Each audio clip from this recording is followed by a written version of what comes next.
Bill Shipp's multimedia journalism career spans 6 decades, starting in high school. I remember being cut from the football team in Marietta High School and saying, now what do I do to get dates? So I went to work on the Pitchfork, which was a Marietta High School newspaper. It didn't help me with the date situation, but I did enjoy the Pitchfork much more than I did the football team.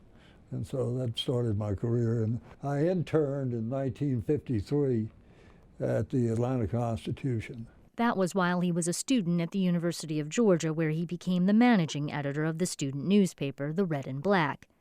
He had a number of critical words to say about Governor Herman Talmadge and the political boss at the time, Roy Harris, and the General Assembly. We were always saying critical things about people. He got kicked out of school for writing a column had to do with integration, I believe it was, and he was always sort of proud of that, and also a little teed off by the university. They suggested that I needed to probably quit the Red and Black. But that sort of tipped you off that Shipp was going to be controversial and courageous. He left Athens for the military and returned to the newspaper where he had interned because of its legendary editor and publisher, Ralph McGill, even though its rival wanted Bill Shipp too. I also got an offer from the Atlanta Journal, a better offer, paying more money, if you can believe it.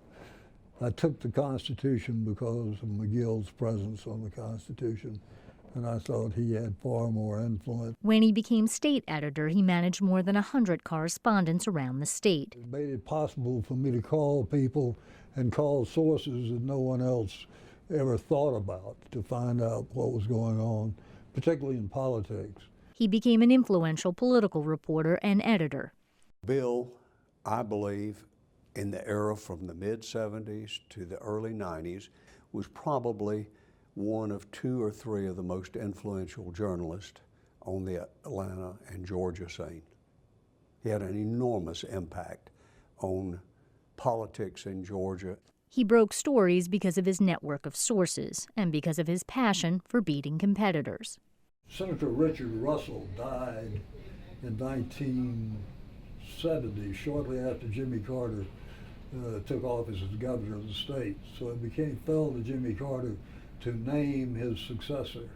And there was a great race on to be the first to have that person. So I assigned a reporter named Terry Adams to wait the bushes outside the governor's mansion and tell me who came in the night before Carter was to make this big announcement. So Terry did his job and phoned back and told me that who was going to be the new senator. And no one believed it, including the Atlanta Journal, who published the wrong man the next day. And Bill and the Constitution got the scoop. Davy Gambrell became Richard Russell's successor, and I broke the story.